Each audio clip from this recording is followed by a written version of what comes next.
On va pouvoir passer à l'analyse des résultats. Donc là, on est avec tous les leviers à valeur actuelle. On va arriver au même résultat que ce qu'on avait dans le diagnostic. Et donc ici, on va avoir les résultats présentés. Donc premièrement, ce que Parcel appelle la page effet, c'est un petit résumé. Et donc ensuite, ici, on va pouvoir zoomer sur les surfaces et le potentiel nourricier, s'intéresser aux emplois et aux impacts environnementaux plus spécifiquement. Et donc, si on clique sur explorer en détail les surfaces, donc on passe ici dans l'onglet surface. Et donc, on va avoir une explication de ce potentiel nourricier, de cette comparaison de surface. Donc, on y revient avec nos surfaces totales du territoire, surface agricole actuelle. Donc, sur les 17 000 hectares de la commune de Namur, on a 5 370 hectares de surface agricole actuelle. Et il faudrait en fait 11 000 hectares pour répondre à la demande alimentaire. Donc, ce qui nous donne un potentiel nourricier de 46%. Donc ça, c'est la première info. Donc, le rapport entre les surfaces agricoles actuelles et les surfaces agricoles à mobiliser. Si on clique sur suivant, on va avoir deux vues. On va avoir une vue produit et une vue paysage. Et donc, la vue produit, en premier lieu, va illustrer la répartition, donc c'est ce qui est expliqué ici, la répartition des surfaces agricoles en fonction du type de produit alimentaire. Et donc, ça va surtout différer au niveau des produits d'origine animale.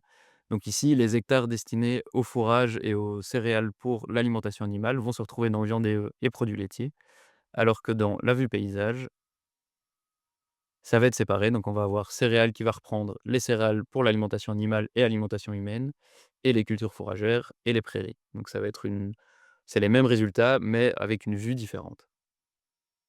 Donc si on en revient en premier lieu à la vue produit, on a les surfaces agricoles à mobiliser, qui sont réparties ici par produit, avec leur nombre d'hectares.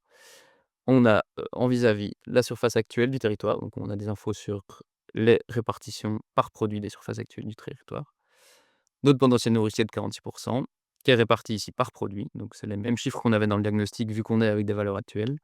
Donc on retrouve notre 92% pour les céréales et grandes cultures, les 50% de légumes et les 20% de fruits. Et Parcel propose également une comparaison de ces résultats en version côte à côte. Et donc ça, c'est intéressant. Déjà ici, on a la répartition en termes de surface et la taille des rectangles est proportionnelle à les surfaces nécessaires. Donc ici, on remarque directement que nos rectangles de surface à mobiliser sont plus grands que les rectangles de surface agricole actuelle. Et ici, on a par produit en vis-à-vis. Donc pour les fruits, par exemple, on a actuellement 38 hectares et il nous en faudrait 194. Donc c'est un exemple qui nous permet d'interpréter un petit peu ces résultats. Et donc si on passe soit en cliquant sur suivant, soit en cliquant ici au-dessus à la vue paysage, mais donc on va avoir ces mêmes résultats, mais répartis sous forme de paysage. Donc ici, comme je le disais, on va avoir les prairies, les céréales, les surfaces donc cultivées en céréales, les cultures fourragères, etc. Et donc dans la même idée, on a en premier lieu les surfaces nécessaires pour satisfaire la demande alimentaire et les surfaces actuelles du territoire. Et on peut, comme pour la vue produit, avoir ici une comparaison surface actuelle, surface à mobiliser, donc avec de nouveau cette proportionnalité dans les graphiques et le vis-à-vis dans les surfaces. Donc voilà pour les infos que nous donne Parcel sur les surfaces agricoles nécessaires à mobiliser. Et on peut ensuite passer aux emplois. Et donc dans les emplois, Parcel donc calcule des emplois ici en équivalent temps plein et par an, donc ça inclut les emplois saisonniers. Et donc ici, on voit qu'il nous faut 424 emplois agricoles directs. Et il est important de préciser que c'est les emplois nécessaires pour valoriser les surfaces nécessaires. Pour répondre à la demande alimentaire, il faut autant d'hectares, et pour valoriser, exploiter ces surfaces, il faut autant d'emplois. Et donc dans l'onglet emploi, on a une répartition à nouveau par produit, donc qui nous permet de remarquer que l'élevage, c'est ce qui va demander le plus d'emplois. Et vous avez chaque fois, ça c'est aussi quelque chose dans Parcel, il y a beaucoup de petits boutons avec des informations supplémentaires, et cetera. Donc ça, vraiment pas hésiter à aller cliquer dessus. Et donc ici, par exemple, en plan maraîchage, on va avoir quelques infos en plus de comment ça a été calculé, quelles sont les données, quels sont les points de méthode, et donc le fait que ça vient des données statistiques de StatBel par OTE qui ont été reconverties par hectare, et donc on a un facteur d'emploi par hectare. Donc voilà pour les emplois. Alors je vous propose de passer aux impacts environnementaux. Et donc ici, il y a une petite subtilité, c'est la raison pour laquelle on l'associe en premier lieu. C'est que du coup, vu que Parcel calcule l'empreinte alimentaire, les impacts vont être calculés en différence par rapport aux impacts de la demande alimentaire actuelle. Donc c'est ce qu'on va avoir ici qui va être représenté. Donc on va avoir à gauche les besoins, donc la demande alimentaire actuelle, et à droite les besoins alimentaires avec les paramètres choisis. Alors ici, on est toujours dans une simulation où on n'a pas changé nos paramètres, donc il y a zéro différence. Donc ce que ça va donner dans les impacts, c'est qu'on va avoir dans nos impacts de simulation, on va avoir pas d'impact parce que nous n'avons pas changé notre consommation alimentaire. Donc l'empreinte alimentaire est toujours la même. Par contre, dans la colonne de gauche, là, on a les, impacts de la consommation actuelle. Donc en termes de tonnes gaz à effet de serre émis par an, en termes de biodiversité, on va avoir un impact sur la destruction des espèces, le nombre d'hectares de soja importés, les mètres cubes d'eau consommés pour l'irrigation des cultures et les impacts sur le sol en termes de richesse des sols, donc de matière organique.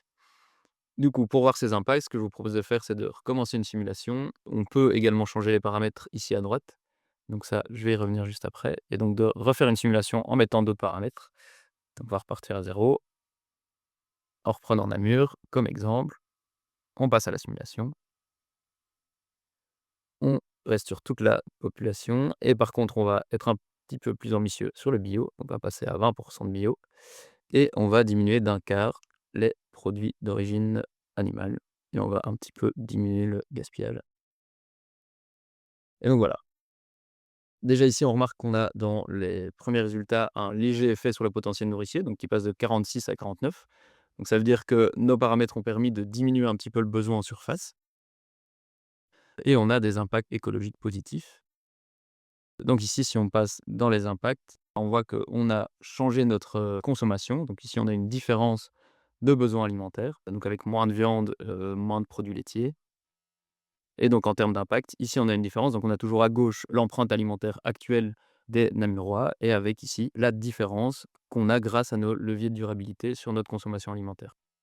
Donc cette augmentation du bio et cette diminution de consommation de viande font qu'on économise 22 d'émissions de CO2, qu'on a un impact positif sur la biodiversité aussi. Donc on a 5 d'espèces plus abondantes. Donc là, c'est un indice d'abondance d'espèces.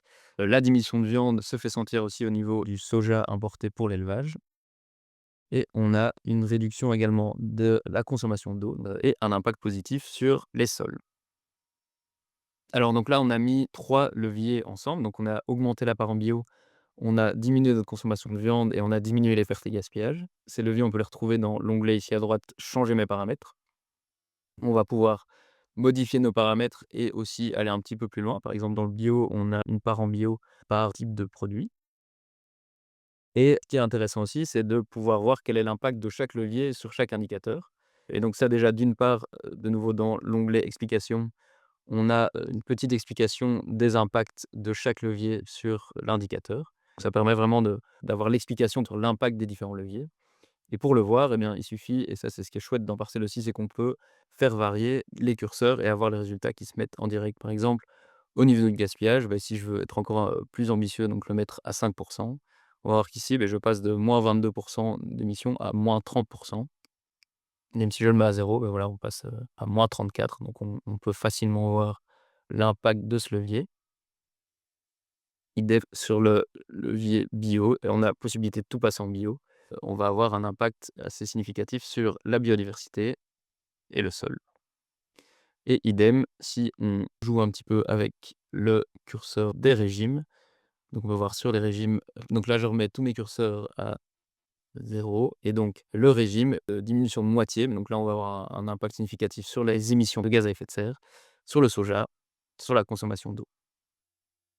Et donc ça permet d'avoir vraiment une certaine flexibilité dans nos simulations et donc de pouvoir un petit peu affiner notre sélection grâce à ces paramètres sur le côté.